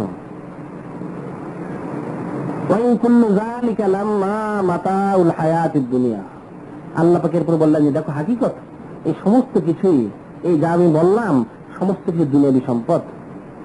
ওয়াল আখিরাতু ইনদা রাব্বিকা লিল মুত্তাকিন, ওয়াল আখিরাতু ইনদা রাব্বিকা লিল মুত্তাকিন, এবং জেনে রাখো নিশ্চয়ই আখিরাত রয়েছে আল্লাহ পাকের কাছে যারা মুত্তাকি, যারা আল্লাহর মতামত হয়েছে, আল্লাহ রাসূলের পথে পথ হয়েছে, যারা আল্লাহ পাককে ভয় করে হাকিকত, তাদের জন্য রয়েছে পরকাল। দুনিয়া তো তাদের জন্য নয়। মানুষ মনে করে থেকে কাফেরদের কেন বিলিশে দেওয়া হলো, অনেক সম্পদ কেন দেওয়া হলো, এত মালিক কেন করে দেওয়া হলো, তার কি কারণ রয়েছে? হাকিকত তাদের তো দুনিয়া সিজনুল মুমিন জান্নাতুল কাফির, যেহেতু তাদের জন্য এটাই তাদের বেহেশত বালাখানা, এরপরে তারা কঠিন শাস্তিতে গ্রেফতার হয়ে যাবে। সেই জন্য আল্লাহ পাক চেয়েছিলেন তাদেরকে দুনিয়া কিছু বিদেশিতে দিয়ে দেই, কিন্তু ইমানদার যারা তারা তো কাফের হয়ে যেতে পারে, সে আশঙ্কা আল্লাহ পাক দেননি। তবে কিছু দিয়েছেন যেটা আমরা দেখে থাকি। হাকিকত মুসলমানদেরকে আল্লাহ পাক কম দেননি, অনেক দিয়েছেন। তবে তাদেরকে বেশি দেওয়ার কারণ কিছু রয়েছে, যেহেতু তাদের মৃত্যু পরে তারা সরাসরি জান্নাতে চলে যাবে, আমরা জান্নাতে চলে যাব। আমাদের সুখ শান্তির জন্য সেই অনন্তকাল ধরে আল্লাহ পাক বেহেশত তৈরি করে রেখেছেন, যেখানে আমরা যাব। এই প্রসঙ্গে একটা উল্লেখ করা হয় যে এক এলাকায় সেই বনি ইসরাইল আমলে একটা ঘটনা ঘটেছে। এক এলাকার মধ্যে একজন দিনদার পরেজগার আল্লাহওয়ালা লোক থাকতেন। তার প্রতিবেশী ছিল একজন বিধর্মী, যে ছিল কাট্টা কাফির, যে আল্লাহর মতের খেলাফ, আল্লাহ রসুলের পথের খেলাফ চলতো সবসময়, বেসরা বেদাত কুফরি শিরকি করে বেড়াতো। তার অনেক সম্পদ ছিল। তো যিনি দিনদার পরেজগার আল্লাহওয়ালা ছিলেন, ওনার জরুরত আন্দাজ যা দরকার, অর্থাৎ যতটুকু জরুরত ছিল ঠিক জরুরত আন্দাজ ওনার সম্পদ ছিল, যাতে উনি মোটামুটি দিন অতিবাহিত করে চলে গেছেন, ইন্তেকাল বরণ করেছেন। আর যে কাফের ছিল, বিধর্মী ছিল, বেদিন ছিল, তার অনেক সম্পদ ছিল, অনেক রাস্তায় অনেকভাবে পয়সা খরচ করেছে। কিছু সুরতান দুনিয়াতে কিছু দিনদারি কাজ, অর্থাৎ কিছু রাস্তাঘাটও সে নির্মাণ করেছে, পানির ব্যবস্থা সে করেছে গরিব মিসকিনের জন্য। দেখা গেল যখন সেই দিনদার পরেজগার আল্লাহওয়ালা লোকটাকে ইন্তেকালের সময় হয়ে গেল, সে পানি করে চিৎকার করলো পানি খাওয়ার জন্য মৃত্যুর সময়। কিন্তু তার নিকটে কেউ না থাকার কারণে এবং পানিও নিকটে না থাকার কারণে সেই দিনদার পরেজগার আল্লাহওয়ালা লোকটাকে এক ডুব পানিও দেওয়া গেল না। সে পানি করে সেই দিনদার পরেজগার আল্লাহওয়ালা লোকটা ইন্তেকাল করলেন, পানি পেলেন না। আর এদিকে তার কিছুদিন পর সেই যে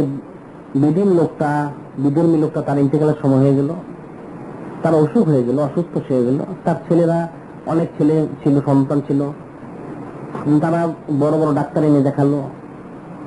শেষ পর্যন্ত ডাক্তারদের মত হলো যে তারা তার ছেলেদেরকে বললো যে দেখো, তোমাদের পিতা সে বাঁচবে না, তার মৃত্যু নিকটবর্তী, সে যা চায় সেটা তাকে খাওয়াই দাও, তার মনের বাসনাটা পুরো করে দাও, অতি শীঘ্রই সে মারা যাবে। তখন সে তার ছেলেরা সেই কাফের লোকটাকে জিজ্ঞেস করলো যে তার কি আরজু রয়েছে। সে বলল তার মনের আরজু রয়েছে শেষ, সে যদি বড় মাছের কলিজা বাজি খেতে পারতো তাহলে তার আরজু পুরা হতো, বড় মাছের কলিজা। তো সেই কাফের লোকটা নিজস্বই বড় বড় 8-10টা পুকুর ছিল, যাতে সে মাছ পালত, অনেক বড় বড় মাছ ছিল। তার ছেলেপেলেরা কি করলো, দূর থেকে জেলে এনে মাছ ধরার কাজে লাগিয়ে দিল। একটা করে মাছ ধরে এবং সেটা মাছ দিয়ে বড়টা রেখে ছোটটা ছেড়ে দেয়। এরকম করতে করতে 7 দিন অতিবাহিত হলো। 7 দিন পরে এই 8-10টা পুকুর থেকে সবচেয়ে বড় যে মাছটা সেটা ধরা পড়লো। সেটা ধরে এনে কেটে তার কলিজা বেজে সে কাফের লোকটাকে খাওয়ানো হলো। খাওয়ার পর তার মৃত্যু হলো। এর পূর্বে তার মৃত্যু হলো না। যখন ঘটনাটা ঘটে গেল, তখন ফেরেশতারা, যারা আল্লাহ পাকের ফেরেশতা রয়েছেন, তারা ব্যাপারটা লক্ষ্য করেছেন। তারা জিজ্ঞেস করলেন, আল্লাহ পাক, আপনি তো খালিক, আপনি মালিক, আপনি রব্বুল আলামিন, আপনার কোন কাজের উপরে কারো কোনো চুচেরা কিলো কাল চলবে না। তথাপি আমাদের একটা প্রশ্ন রয়েছে, এই দুজনের মৃত্যু দেখে আমাদের একটা বিষয় প্রশ্ন আমাদের মনে জেগেছে। সেটা হচ্ছে, একটা লোক আপনার অনুগত, আপনার রসুলের অনুগত, সারা জীবন সে আপনার মতামত রয়েছে, আপনার রসুলের পথ রয়েছে, সে স্বেচ্ছায় কখনো কোনো ত্রুটি করেনি। সে ব্যক্তি মৃত্যুর সময় একদম পানি পেল না, আফসোসের বিষয়। আর একটা কাট্টা কাফের, যে সারা জীবন আপনার বিরোধিতা করেছে, কুফরি করেছে, শিরক করেছে, হারাম কাজ করেছে, সে স্বেচ্ছায় কোনোদিন ভালো কাজ করেনি, অনিচ্ছা ব্যতীত। এই লোকটা মৃত্যুর সময় সে কলিজা, বড় মাছের কলিজা, সে তার শেষ আশা ছিল খাওয়ার জন্য, সেটা আপনি পুরো করে দিলেন 7 দিন সময় দিয়ে। অথচ এই নেককার লোকটাকে আপনি 5 মিনিটও সময় দিলেন না যাতে সে পানিটা পান করতে পারে, আর তাকে 7 দিন সময় দিয়ে দেওয়া হলো। তাতে সে বড় মাছ ধরে তাকে কলিজা বেজে খাওয়ানো হলো, তারপর সে মারা গেল। তার কি হাকিকত, এটা আমাদের জানার ইচ্ছে হচ্ছে। আল্লাহ পাক তখন বললেন, হে ফেরেশতারা, তোমরা এক কাজ করো, উপরের দিকে লক্ষ্য করো। তো ফেরেশতারা উপরের দিকে লক্ষ্য করলেন। লক্ষ্য করে কি দেখলেন? ওনারা দেখতে পেলেন যে সেই নেককার লোকটা জান্নাতের মধ্যে ঘোরাঘুরি করতেছে। এরপর বললেন যে তোমার নিচের দিকে লক্ষ্য করো তো। ওনারা লক্ষ্য করলেন সেই কাফের লোকটা জাহান্নামের আগুনে দাও দাও করে জ্বলতেছে। যখন এটা দেখলেন, দেখার পর আল্লাহ পাক জিজ্ঞাসা করলেন তোমরা কি কিছু বুঝেছ? ফেরেশতারা বললেন আল্লাহ পাক কিন্তু আমরা বুঝার কিছু আমাদের আকলে আসতেছে না, আমরা তো এটা জানি একটা লোক নেক কাজ করে মারা গেলে জান্নাতে যাবে, সেটা আপনার প্রিয় ব্যক্তি, সেটা অবশ্যই জান্নাতে যাবে। আর একটা লোক পাপ করে মরলে মারা গেলে সেটা জাহান্নামে যাবে, সেটা আমাদের জানা রয়েছে। এখন এর মধ্যে কি হাকিকত সেটা আমাদের বুঝে আসতেছে না। যে নেককার লোকটা মারা গেছে সে জান্নাতে গিয়েছে, এটা আমরা দেখলাম, আর বদকার লোকটা মরেছে সে জাহান্নামে গিয়েছে, সেটা আমরা দেখলাম। এটা তো স্বাভাবিক, আমরা তো জানি এরকমই হবে। এর মধ্যে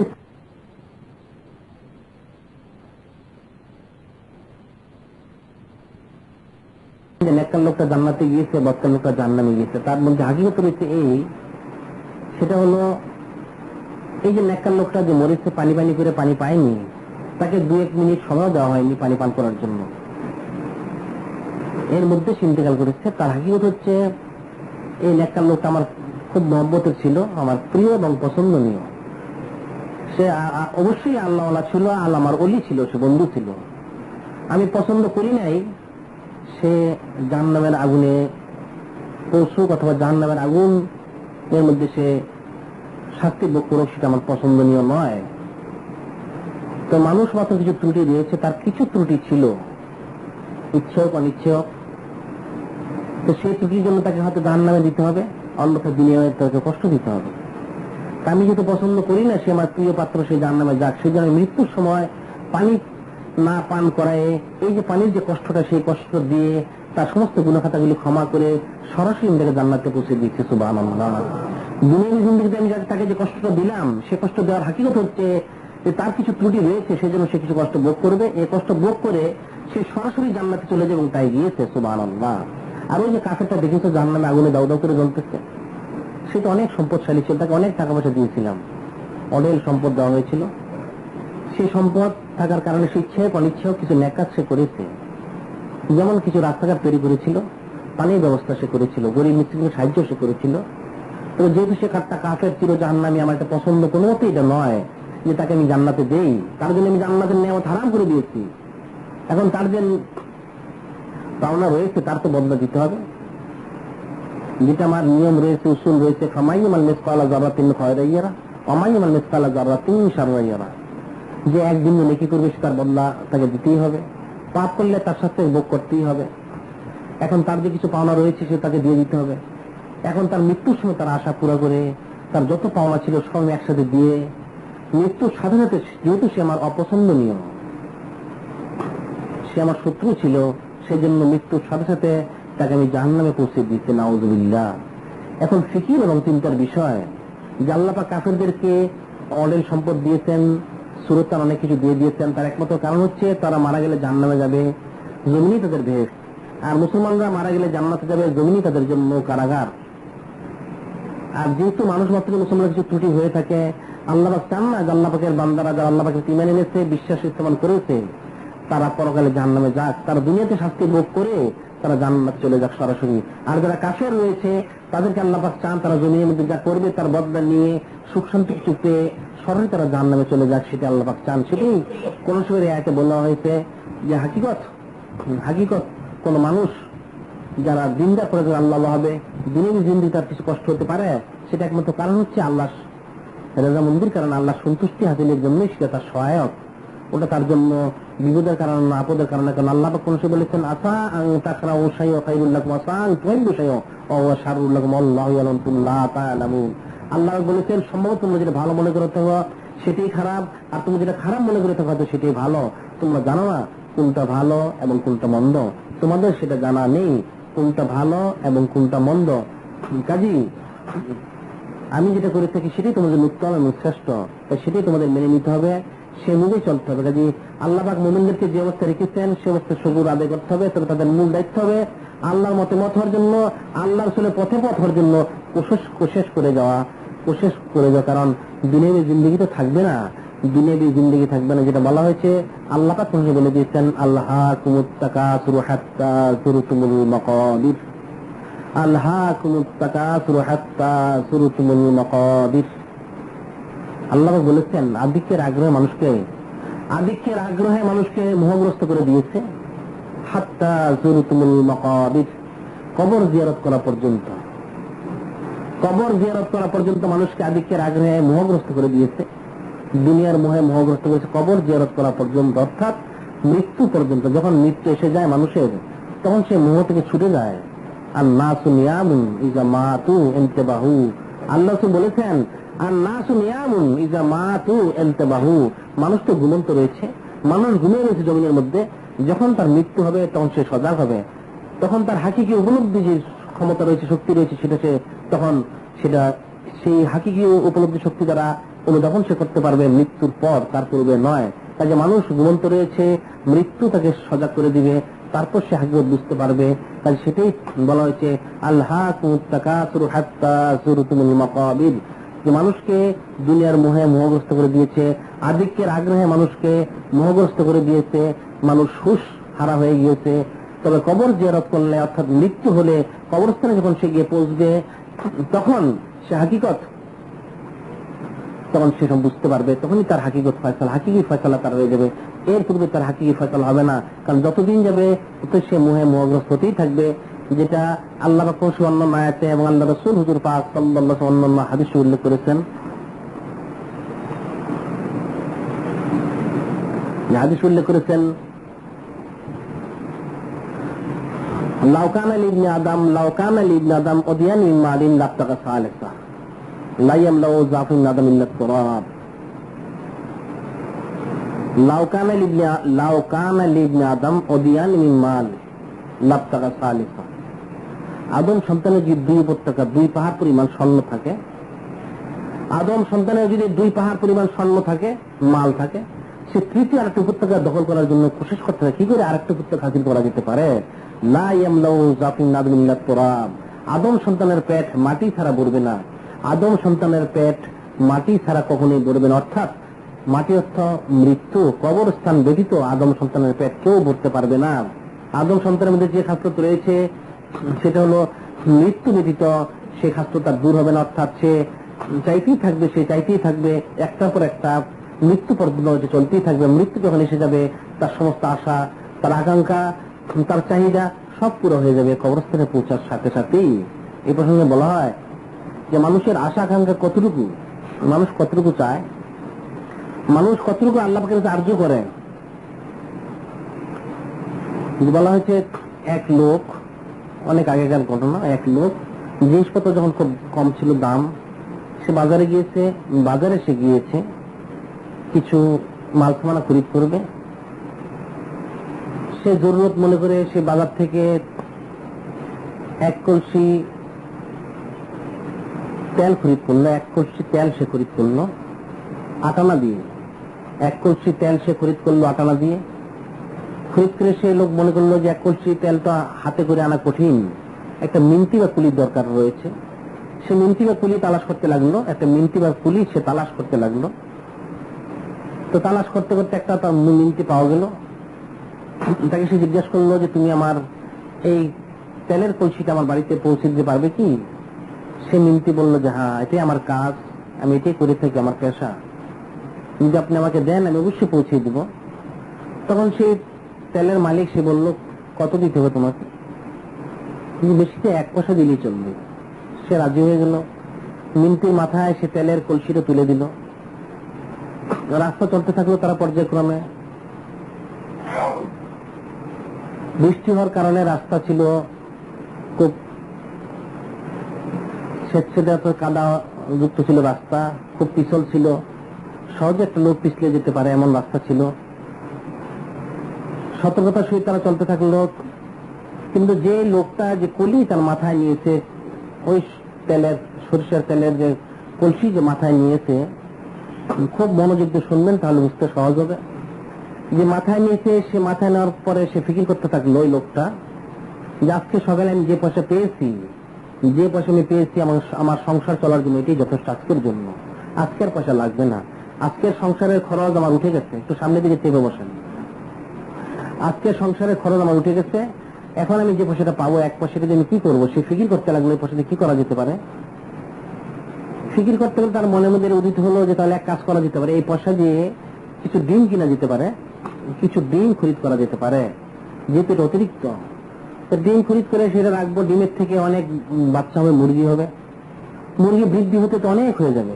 এটা কিন্তু সেই যে কুলি, সে রাস্তায় হাঁটতেছে খুব সতর্কতার সহিত, স্বেচ্ছেদে কাদাযুক্ত রাস্তা, খুব পিছল রাস্তা, সে দিয়ে হাঁটতেছিল এবং সে ফিকির করতেছে সেই ডিমগুলি খরিদ করার পরে অনেক বাচ্চা হবে, বাচ্চা থেকে একদিন অনেক মুরগি হবে, বড় বড় মুরগি হবে, এত বেশি হবে যেটা আমার পক্ষে লালন পালন করা কষ্ট হবে, দেখাশোনা করা কষ্ট হবে। তখন কি করতে হবে?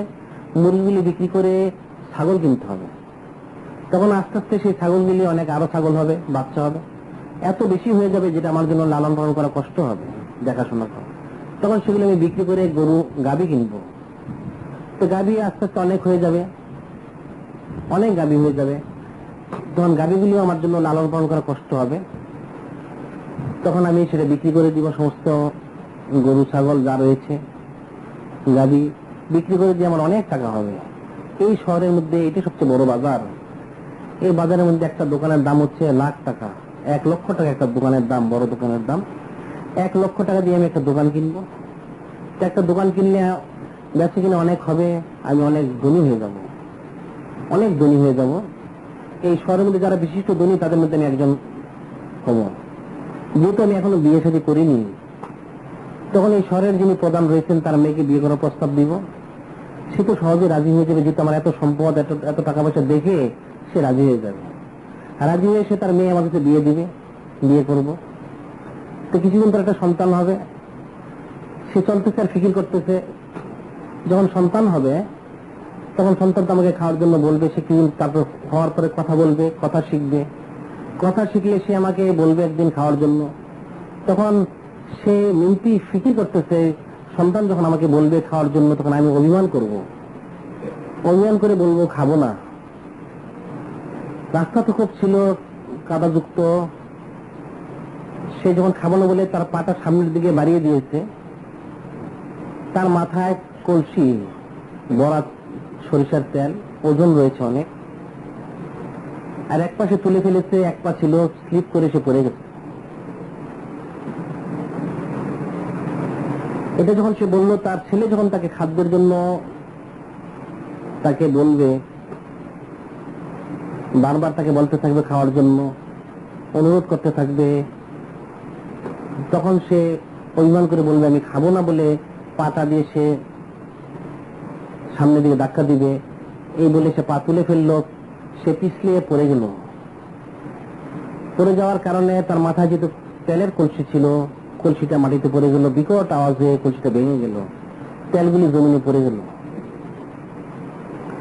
যে তেলের মালিক ছিল সে তো সামনে সামনে হাঁটতেছিল, তার দ্রুত যাওয়া দরকার ছিল বাড়িতে, বাড়ি থেকে অন্যান্য কাজ রয়েছে সেটা সে করবে, সে তার ফিকিরে চলছে, আর মিন্তি তার ফিকিরে চলতেছিল। যখন কলসি পড়ে গেল, বিকট আওয়াজ হলো, মালিক পিছনে তাকিয়ে দেখলো কলসি পড়ে গেছে, তেল নষ্ট হয়ে গেছে। সে তো মাথায় হাত দিল যে কুলি তুমি করলে কি, আমার আটানার তেল তুমি নষ্ট করে দিলে, তুমি করলে কি, এটা একটু সাবধান হয়ে চললে না। সে মালিক নানান চুচেরা করতে লাগলো। সেই কুলি মিন্তি সে তো চুপ হয়ে রইল। কিছুক্ষণ পরে বলল, হুজুর বেয়াদবি মাফ করবেন। সে যে কি বললো এটা খুব ফিকিরের বিষয়। সে বলল যে তেলের মালিক, আপনি চুচেরা কিলোকাল করবেন না, যে আপনি আমার কথা শুনুন, যে আপনার মাত্র আটানার তেল নষ্ট হলো, আর কিছুই হয়নি, এটা আবার আটানা দিলে পাওয়া যাবে। কিন্তু আমি যে ফিকির করতেছিলাম, আমার লাখ টাকার দোকান গেল, বাড়ি গেল, গাড়ি গেল, সন্তান গেল, স্ত্রী পুত্র, সব সংসার আমার বিনাশ হয়ে গেল, আর আপনার মাত্র আটানার তেল খরচ হলো। এখন খুব ফিকিরের বিষয়। এই লোকটার নাম দেওয়া হয়েছে শেখ চুল্লি। এই শেখ চুল্লি বলল যে আপনার মাত্র আটানার তেল খরচ হলো, আর আমার কি খরচ হলো, আমার লাখ টাকার দোকান গেল, গাড়ি বাড়ি গেল, স্ত্রী সন্তান গেল, সমস্ত কিছু গেল, আমি আবার সেই শূন্যের মধ্যে এসে দাঁড়ালাম। এখন হাকিকত, মানুষ কিন্তু প্রত্যেকটা লোকই, হাকিকত প্রত্যেকটা লোকই এই ফিকিরই করে থাকে। মানুষের তার চিন্তা, তার কল্পনা, তার আশা আকাঙ্ক্ষা, একটা লোক আশা ছাড়া বাঁচতে পারে না, তার অবশ্যই কিছু আশা থাকতেই হবে সামনে। এখন সেটা শরীর সম্মতই হোক আর শরীরের খেলাফই হোক। জায়েজ হোক আর না জায়েজ হোক, তার একটা আশা থাকতেও, যে আশাকে লক্ষ্য করে সে চলতে থাকে। এখন যাদের আশা শরীয়তসম্মত তাদের জন্য রহমত বরকত সাকিনা, আর যাদের আশাগুলি এই শেখচুল্লির মতো হবে, শেখচুল্লির মতো হবে, তাদের ইহকালও বরবাদ হয়ে যাবে, তাদের পরকালও বরবাদ হয়ে যাবে।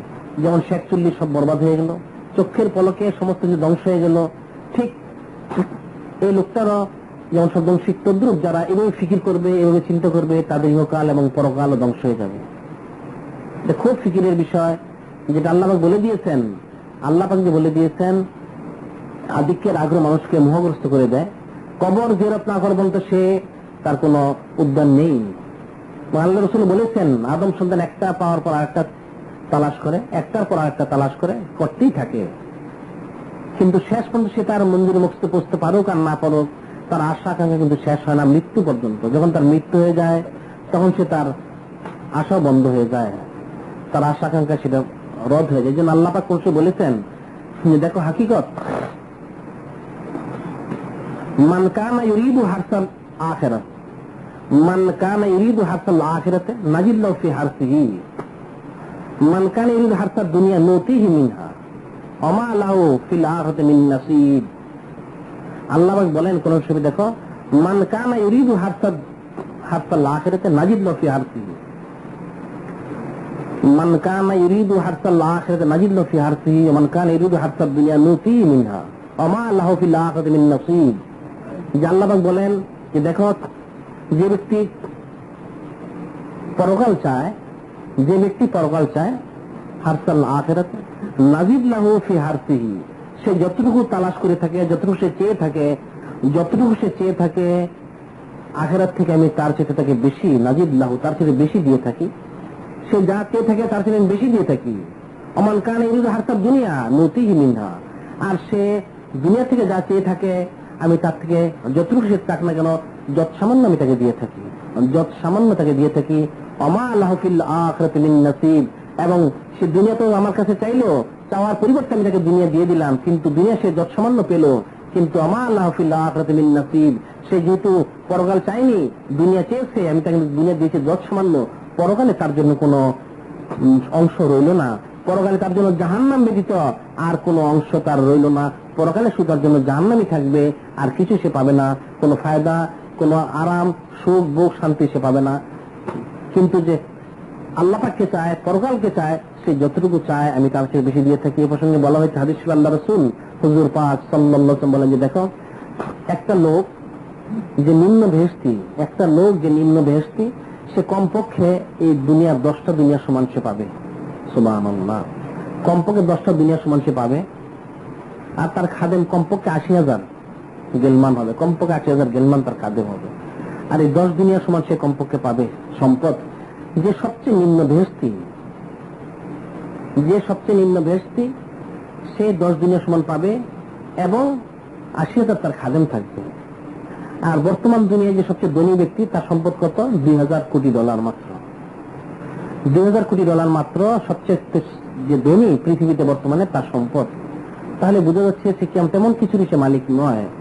এই $2,000 কোটি দিয়ে সে এই পৃথিবীর তেমন উল্লেখযোগ্য স্থান সে খরিদ করতে পারবে না।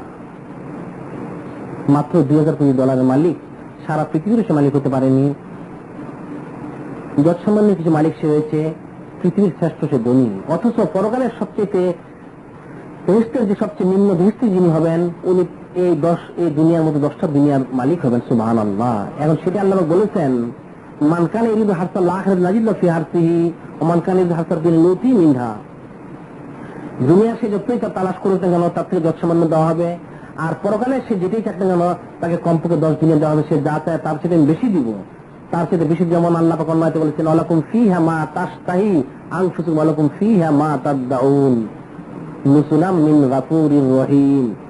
যে আল্লাহ পাক বলেছেন, কোন সে বলেন, ওয়ালাকুম ফিহা মা তাশতাহি আনফুসুকুম ওয়ালাকুম ফিহা মা তাদউন।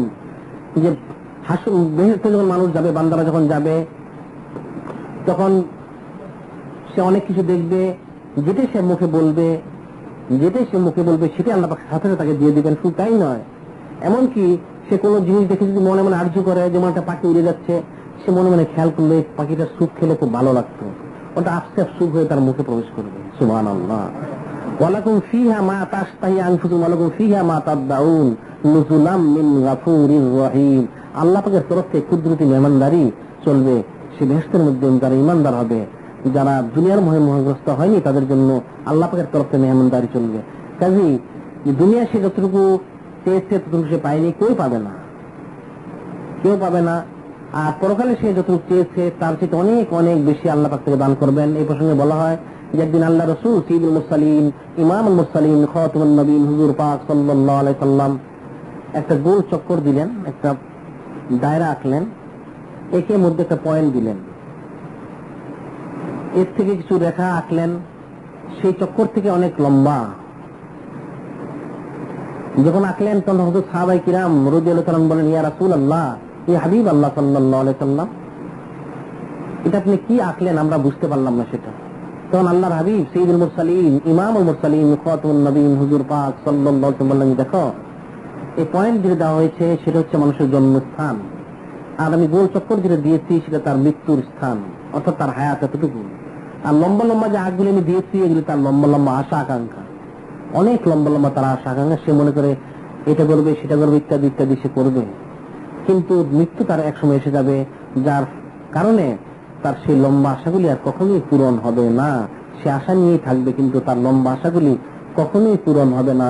তার মৃত্যু একসময় তাকে পাকড়াও করে ফেলবে, যার ফলশ্রুতিতে তার পক্ষে সেই লম্বা আশা আকাঙ্ক্ষাগুলি পূরণ করা কখনোই সম্ভব হবে না। কিন্তু প্রত্যেক ব্যক্তিরই সেটা হবে। সেই মৃত্যু আসার পূর্বেই যে নিজের আমল, নিজের আখলাক এবং দুনিয়ার মহব্বত তরফ করে আল্লাহ পাকের মহব্বতে গলক হয়ে দিতে হবে। এই জন্য হাদিসে বলা হয়েছে, কুনু মিন আবনাইল আখিরাহ ওয়ালা তাকুনু মিন আবনাইদ দুনিয়া, যে তোমরা পরকালের সন্তান হয়ে যাও, দুনিয়ার সন্তান হয়েও না। পরকালের সন্তান হয়ে যাও, দুনিয়ার সন্তান হয়ে না। এই প্রসঙ্গে বলা হয় যে আল্লাহর নবী দলিলুল কদর রাসূল, যিনি উলুল আযমি মিনার রাসূল, হযরত ঈসা আলাইহিস সালাম, উনি বর্ণনা করেছেন এক স্থানে যিনি একবার রাস্তা দিয়ে কোথাও হেঁটে যাচ্ছিলেন, হঠাৎ দেখলেন উনি দুনিয়াকে দেখলেন, তার সুরত দেখলেন, মহিলার সুরত দেখে লক্ষ্য করলেন তার প্রতি তার একটা হাত সামনে, একটা হাত পিছনে, একটা হাত সামনে রয়েছে, একটা হাত পিছনে রয়েছে। সামনের একটা খুব রঙিন চাকচিক্যময়। উনি দুনিয়াকে দেখে জিজ্ঞেস করলেন, যে হে দুনিয়া, তোমার এই সুরত কেন? তোমার একটা হাত সামনে, একটা হাত পিছনে, তোমার পিছনে হাতটা আমাকে দেখাও দেখি। যখন হযরত ঈসা আলাইহিস সালাম বললেন যে আল্লাহর নবী উনি, তখন সে তার পিছনে হাতটা দেখালো। দেখা গেল তার পিছনে হাতের একটা ছুরি, তার থেকে রক্ত ঝরছে। তিনি বললেন, এর কি হাকিকত রয়েছে? দুনিয়া বলল যে আল্লাহর নবী হযরত ঈসা আলাইহিস সালাম, মূলত আমার সামনে যে হাতটা আপনি দেখতেছেন রঙিন চাকচিক্যময়, এটা দিয়ে আমি মানুষকে বুলিয়ে ফেলি, ধোঁকা দিই। মানুষ এই রঙিন দেখে, চাকচিক্যময় সত্য দেখে দুনিয়ার মোহগ্রস্ত হয়ে তারা দুনিয়াতে গরক হয়ে যায়। আর আমার পিছনে যে হাতটা দেখেছেন তাতে ছুরি রয়েছে, রক্ত ঝরতেছে, আমি সেই হাতটা দিয়ে এসে দুনিয়া থেকে মোহগ্রস্ত করে তাকে আমি হত্যা করে ফেলি, দুনিয়ার মোহের মধ্যে আমি রেখে তার মৃত্যু পর্যন্ত পৌঁছে দেই।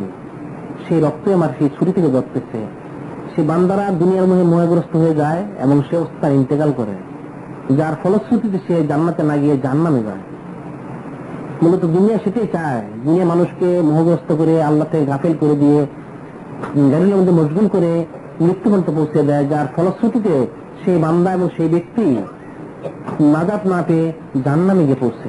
তাই প্রত্যেক ব্যক্তিকে সেটা মনে রাখতে হবে যে দুনিয়ার মহব্বত থেকে দূরে থাকা, আল্লাহ পাকের মহব্বতে গরক থাকা, সেটা তার জন্য কামিয়াবি, সেটাই তার জন্য কামিয়াবি যতটুকু সম্ভব। কারণ যেহেতু আমাদের ইচ্ছাই হোক, আমাদের অনিচ্ছে হোক, আমাদের জানতে হোক, আমাদের অজান্তে হোক, খেয়ালে হোক, বেখেয়ালে হোক, আমরা যেহেতু জমিনে বসবাস করি, সেহেতু জমিনে একটা তাসির আমাদের মধ্যে পড়বেই। জমিনের একটা তাসির আমাদের মধ্যে অবশ্যই পড়বে। সেই তাসির থেকে বেঁচে থাকা কঠিন এবং দুরূহ ব্যাপার। এবং সেই তাসির থেকে বেঁচে থাকার জন্য, আল্লাহর মতে মত হওয়ার জন্য, আল্লাহর পথে পথ হওয়ার জন্য কোশিশ করে যেতে হবে। কারণ একটা লোক যতদিন সে হায়াতে থাকে, তার মৃত্যু পর্যন্ত অনেক ব্যস্ততা, অনেক কাজ, সময় নেই, কোনো সময় নেই, এমনকি খাওয়ার সময় নেই, ওযু গোসলের সময় পাওয়া যায় না, নামাজের সময় পাওয়া যায় না, অনেক সময় পাওয়া যায় না। এত ব্যস্ততা আমাদের মধ্যে রয়েছে। কিন্তু এই লোকটা যখন মৃত্যুবরণ করে, তখন তার যত দায়িত্ব ছিল সমস্ত দায়িত্ব থেকে সে অবসর পেয়ে যায়। সেই দায়িত্বগুলো কিন্তু আজকে থাকে না, তার অনুপস্থিতিতে ক্ষেত্র বিশেষে তার চেয়ে তার উত্তমভাবে সে কাজগুলি পরিচালিত হয়ে থাকে, সমাধান হয়ে থাকে। তাতে বুঝে যায় তার অভাবে কাজের জন্য কোনো অসুবিধা হবে না। সেই দুনিয়া থাকতেই সময় করে নিত তার নামাজের, তার কালামের, তার জিকিরের, তার ফিকিরের, তার ইবাদত, তার মন্দির এবং তার আল্লাহর মতামত হওয়ার জন্য, আল্লাহ রাসূলের পথে পথ হওয়ার জন্য সে যে জমিনে থাকতেই সময় করে নিত, তাতে কোনো অসুবিধা হতো না। কিন্তু যেহেতু সে আল্লাহ পাক বলেছেন হাদিসে কুদসি আনা ইনদাল্লাহি আব্দি বি, বান্দা আমাকে যেমন ধারণা করে আমি তার সাথে তদ্রুপ ব্যবহার করে থাকি, সে মনে করে আমি ব্যতীত এটা সম্ভব নয়। এবং আসলে যেহেতু সে ধারণা করেছে, সেই তো আল্লাহ পাক তাকে এটি ওই অবস্থায় রাখেন, সে ব্যতীত সে কাজটা সমাধা হয় না। এবং যার ফলশ্রুতিতে সে পর্যায়ক্রমে দুনিয়া মোহগ্রস্ত হয়ে দুনিয়াদারি সে দুনিয়া থেকে বিদায় নেয়। যেটা প্রত্যেকের খেয়াল রাখতে হবে যে আমরা যেন দুনিয়ার মোহগ্রস্ত না থাকি, আল্লাহ পাকের ধ্যানে খেয়ালে মহব্বতে আমরা গরব থাকতে পারি, তাহলে সেটা আমাদের জন্য কামিয়াবি। সেটাই আমাদের জন্য কামিয়াবি, যেটা আল্লাহ পাক বলে দিয়েছেন কোন সুরের মধ্যে, আল্লাহ রাসূল বলে দিয়েছেন হাদিস শরীফের মধ্যে। প্রত্যেক অবস্থায় আল্লাহ পাকের মত এবং আল্লাহ রাসূল সাইয়্যিদুল মুরসালিন, ইমামুল মুরসালিন, খাতামুন নবীন হুজুর পাক সাল্লাল্লাহু আলাইহি ওয়াসাল্লামের পথে পথ আমাদের হতে হবে। কারণ যারা ঈমানদার হবে ইন্নাল্লাযিনা আমানু ওয়া আমিলুস সালিহাত, যারা ঈমান এনেছে এবং নেক কাজ করেছে তাদের কি হবে? তাদের জান্নাতে মেহমানদারি করা হবে। আর যারা কাফের হবে ইন্না আতাদনা জাহান্নাম লিল কাফিরিনা নুজুলা, আর যারা কাফের হবে তাদের জন্য মেহমানদারি করা হবে সেই জাহান্নামের মধ্যে, অর্থাৎ তাদের শাস্তি কঠিন হবে। কাজে দুনিয়ার মহব্বত যার মধ্যে প্রবেশ করে যাবে তার পক্ষে আল্লাহ মহব্বত তার অন্তরে প্রবেশ করানো কঠিন হবে। আর যার অন্তরে আল্লাহর মহব্বত প্রবেশ করে গেছে তার অন্তরে দুনিয়ার মহব্বত প্রবেশ করা থেকে সতর্ক থাকতে হবে, যাতে কোনো মতেই দুনিয়ার মহব্বত তার অন্তরে যেন প্রবেশ না করে, এতে তার থেকে সতর্ক থাকতে হবে। তাহলে তার জন্য কামিয়াবি। আমাদের প্রত্যেক কাজের মধ্যে, প্রত্যেক আমলের মধ্যে, প্রত্যেক আখলাকের মধ্যে, প্রত্যেক অবস্থাতেই প্রতি মুহূর্তে আমাদের খেয়াল রাখতে হবে যাতে আমাদের অন্তরের মধ্যে আল্লাহ পাকের মহব্বত আসে এবং গায়রুল্লাহ মহব্বত যেন বের হয়ে যায়। আসলে হাকিকত যখন আল্লাহ পাকের মহব্বত আসবে তখনই দুনিয়ার মহব্বত বের হয়ে যাবে, এছাড়া সম্ভব নয়। যেমন একটা ঘরে আলো জানালো যদি থাকে, এখন এটা বন্ধ করলে অন্ধকার হয়ে গেল, অথবা অন্ধকার রয়েছে বাতি জ্বালালে আলো হয়ে গেল, বাতি জ্বালালে সেটা আলো হয়ে গেল। এখন আলোটা আগে আসলো না অন্ধকারটা আগে গেল? মূলত একসাথে দুটো কাজ সমাধান হয়েছে, আলো এসেছে, অন্ধকার দূর হয়েছে, অন্ধকার দূর হয়েছে, আলো এসেছে। কাজী হাকিকত আল্লাহ পাকের মহব্বত যখন আমরা প্রবেশ করাবো তখন দুনিয়ার মহব্বত বের হয়ে যাবে। কিন্তু আমাদের অজান্তে, আমাদের বেখেয়ালে আস্তে আস্তে আমাদের মধ্যে কিন্তু দুনিয়ার মহব্বত প্রবেশ করতেই থাকবে। সেই মহব্বতটাকে আমাদের রুখতে হবে যাতে না প্রবেশ করতে না পারে। আল্লাহ পাকের ধ্যানে খেয়ালে মহব্বত জিকির ফিকির এবং আল্লাহ আমাদের সুবত ইখতিয়ার করে তার থেকে আমাদের হেফাজত হতে হবে। তাহলে আমাদের জন্য ইহকাল কামিয়াব এবং পরকাল কামিয়াব। আল্লাহ পাকের তৌফিক দান করেন। সামনে আমরা আবার আলোচনা করবো, কারণ দুনিয়ার মহব্বত এত কঠিন জিনিস, এত শক্ত জিনিস। সেই 46 অন্তরে যেমন প্রবেশ করে গেছে, স্থান নিয়ে নিয়েছে, সে বুঝতেই পারেনি যে তার অন্তরে দুনিয়ার মহব্বত এত গাঢ় হয়ে গেছে। অল্প সময়ের মধ্যে সেটা সে নিজে ফিকির করতে পারেনি। ঠিক প্রত্যেক লোকই যদি হাকিকত মানুষ ফিকির করে, প্রত্যেকে যদি আলাদাভাবে ফিকির করে, তাহলে দেখা যাবে ওই 46 ইতিহাসটা উঠানো হয়েছে কিতাবের মধ্যে, অন্য কারোর ইতিহাস তোলা হয়নি। হাকিকত প্রত্যেকটা লোকেই আলাদাভাবে একজন 46, এতে কোনো সন্দেহ নাই। প্রত্যেকে ফিকির করে দেখবেন, অন্তরকে জিজ্ঞেস করে দেখবেন যে নিজে নিজে সে কি 46 হয়েছে বা হয়নি। হাকিকত প্রত্যেকে 46, যেহেতু তার অন্তরে দুনিয়ার মোহ রয়েছে, দুনিয়ার বাসনা রয়েছে, দুনিয়ার নানান আশা আকাঙ্ক্ষা রয়েছে। কাছে হাকিকত প্রত্যেক ব্যক্তি আলাদাভাবে একজন 46, এতে কোনো সন্দেহ নেই। কাজে তার থেকে প্রত্যেককেই মাতার জন্য প্রচেষ্টা করতে হবে। আশ্রয় মিন্না আল্লাহ, চেষ্টা বান্দার তরফ থেকে আল্লাহ পুরো করে দিবেন। তাই যে আল্লাহ আমাদেরকে আল্লাহর মহব্বতে গরব করে দেন, দুনিয়ার মহব্বত থেকে হেফাজত করেন, সেজন্য আমরা আল্লাহকে দোয়া করবো, আরজু করবো। যারা পরে এসেছেন তারা 4 রাকাত কবলাল জুমা পড়ে নেন। আর 26 তারিখে আমাদের মাহফিল রয়েছে, 26 তারিখে পেরিদেশে মাহফিল রয়েছে বৃহস্পতিবার। 27 তারিখে আমাদের এখানে, 27 তারিখ শুক্রবার বাদ মাগরিব, 27 তারিখ শুক্রবার বাদ মাগরিব এখানে আলোচনা রয়েছে। পত্রিকা, সিলেবাস এবং অন্যান্য বিষয়ে এখানে আলোচনা, মাদ্রাসা ইত্যাদি সময় আলোচনা হচ্ছে। 27 তারিখ শুক্রবার রাখবেন। আর 26 তারিখ পেরিদেশে মাহফিল রয়েছে। ও আখিরু দাওয়ানা আলহামদুলিল্লাহি রাব্বিল আলামিন।